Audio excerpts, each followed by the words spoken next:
Hello, ladies and gentlemen. Chris McCall here at Geekphilia, and I'm at the Parlay Center for the Justice League War screening. And I'm here with, what's your name? Phil Barassa. All right, Phil Barassa. So, what can we expect from this new animated movie, Justice League War? Well, it's a big, fun romp. You know, it's a big adventure film. It's got the classic elements of an origin story for this type of group. You know, a group of unlikely comrades. You know, individuals that come together because circumstances demand it, and they're learning how to, work together as a team where they are, obviously distinctly individualistic in their, approach to their crime fighting prior to this. So, it's got that classic sort of, first meeting of great heroes thing going for it. Okay. And a lot of fun, big fun action, it's fun action. What character would you say would have, like, I don't know, more? I see here it's different because now, I guess Shazam, also known as Captain Marvel, I don't want to get like yelled at. His name is Shazam, but like, there's no the new. Dang, who's the other hero that usually takes, not the Flash? Actually, the Flash is not even on this poster, which is kind of... He is in the movie, though. So. He is in the movie. Yeah. He is in the movie. But why Shazam? Do you know why, or? I didn't write the movie. You didn't write it? Okay. I didn't write the movie. I designed it. You designed it, okay.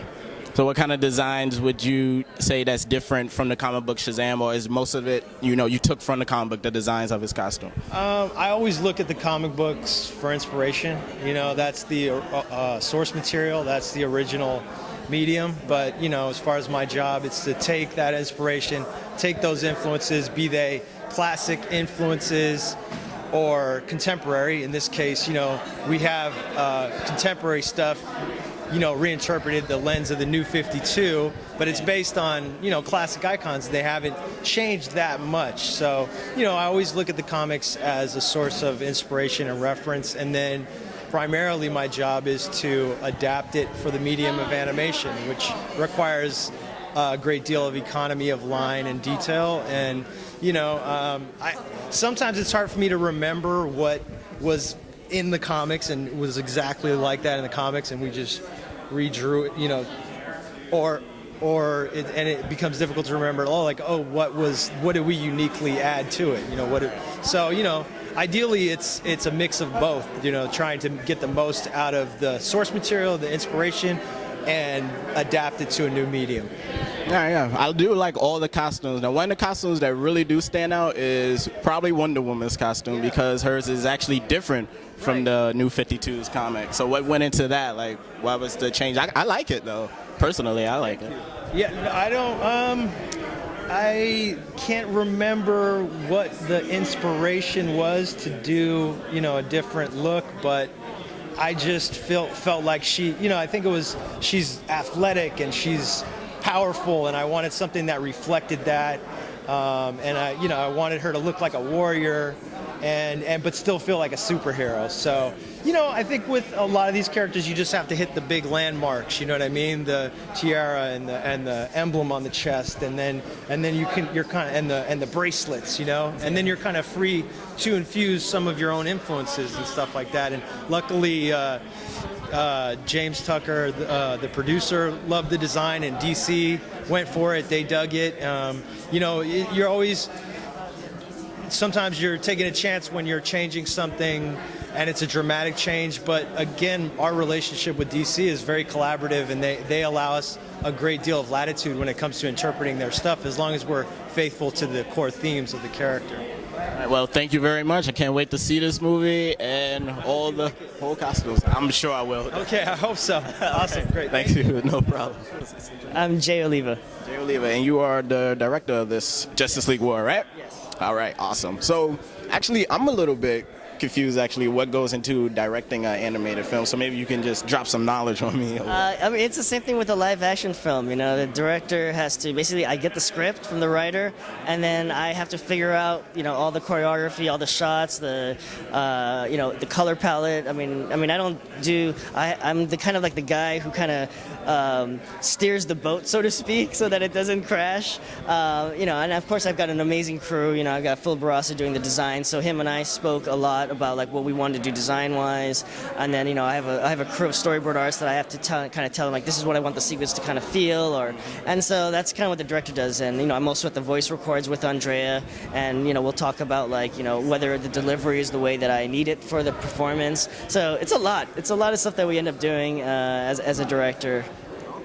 Now you have done plenty of like animated DC films, and what is like different from this, or your biggest challenge from this one, if there was one? I think the biggest challenge was the fact that this was it's a whole new kind of story for the fans, in the sense that this wasn't based on like a Bruce Timm Justice League. I mean, mind you, it's a New 52, and most of the fans have read the comic books, but in terms of people who aren't familiar with the New 52, this is something supposed to be brand new, and it's the first time these heroes have met. So that was the biggest challenge, is trying to number one, do the adaptation, because it's based on the Jeff Johns, Jim Lee comic, and then number two, trying to find a kind of footing where it kind of stands on its own, where it's not like the Bruce Timm Justice League that we all love. So what I try to do is I try to amp up the action, the choreography, so that it's different than what stuff that if I had tried to show it to Bruce might be like, nah, that's a little too much. But this one is because hey, it's a new, let's try something else, which is great, because James Tucker, he kind of gave me kind of like freedom to be like, hey, let's try a bunch of different things. So. How was it from your experience working with the new voice actors, because all of these guys are new, right? Oh yeah. I mean, the thing is with these, because of the fact this is a New 52, we didn't really want to reuse the old actors we used. Also, because like this is like a whole new universe, so to speak. So, and it's a younger kind of Justice League. Like it's the first time they're meeting. So, working with the voice actors, they were great. Like in the sense that it was harder for them, in the sense that they had these big shoes to fill. Whereas for me, I'm just like, I'm going to do something cool with them, but they have to come in with the performance. Exactly. So, and what's funny is that the kind of, the way these characters are, they're very different than what we're used to. Like Wonder Woman isn't the Wonder Woman of Justice League, the Bruce's one. It's a very different one, And that's kind of what's kind of fun, is the fact that you don't feel like you're kind of shackled to what was done before, and you can try to explore different things, and kind of leaves things open so that these characters might eventually develop into the way that we love these characters, I can see that happening. Yeah. All right, well, that's all my questions. Thank cool. you. Yeah. Thank you so Thanks. much. All right. Take care. Okay, guys, Chris McCall still back. Geekphilia. What up? Justice League War screening, and I'm here with James Tucker, executive producer of Justice League War. All right. So, are you excited about this movie? Oh yeah. Yes. Very excited. That's what I want to say. I want to see that smile. How much input, how's this different from the other movies that you have produced? Well, this is the first movie that's in a continuity that we're going to be producing from now on. So it's kind of like the start of a new series. Okay. And I see that you have a new hero.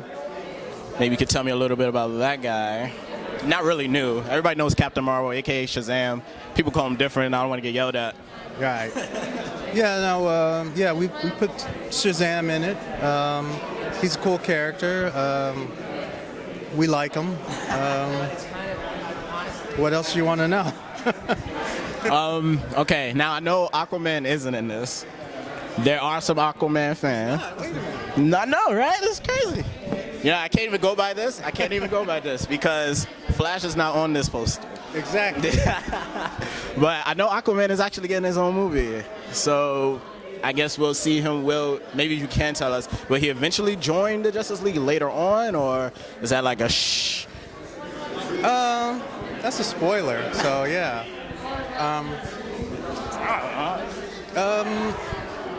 No, I'm not going to say anything because that'll ruin the movie. Oh, okay. You're away. Okay. All right. Well, I guess that about does it. That's about it. That's it? That's it. You're off the hook.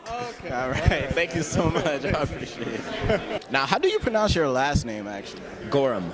Gorham. Okay. I wanted to say Gordon. I wanted to say Gorham, even though it's not spelled Gordon. Right. I don't know why. Happens a lot. Gorman also Gorman get a lot. Okay, so I'm here with Christopher Gorman, and I'm Nope. Gorham. Gorham. Isn't that funny? There's no N in it, but you want to say it. I'm right? here with Christopher I'm changing my name. Gorham. Gorham? Good. Gorham. Yeah, that's good. All right, there we go. And That's probably why the Flash isn't on the poster. I don't know. That's crazy.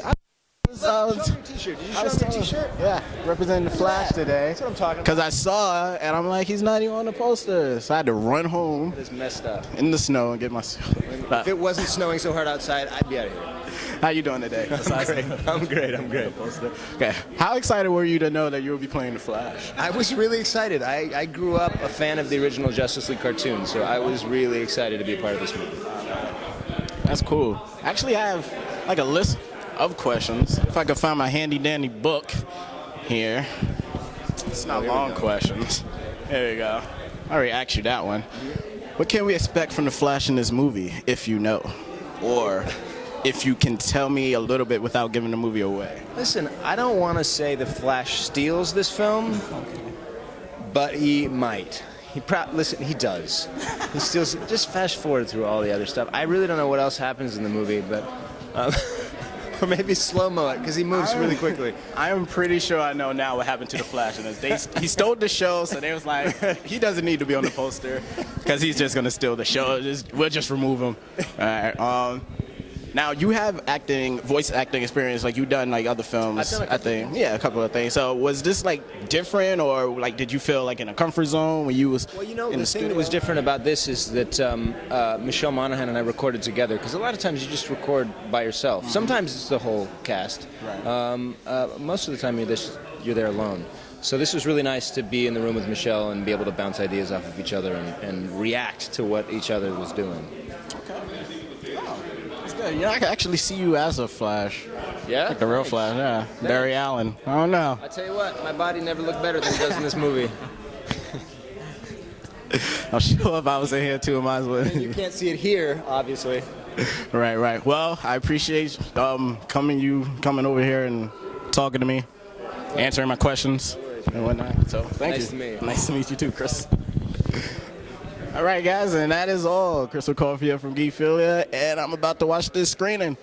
I'll have a review up sooner or later days.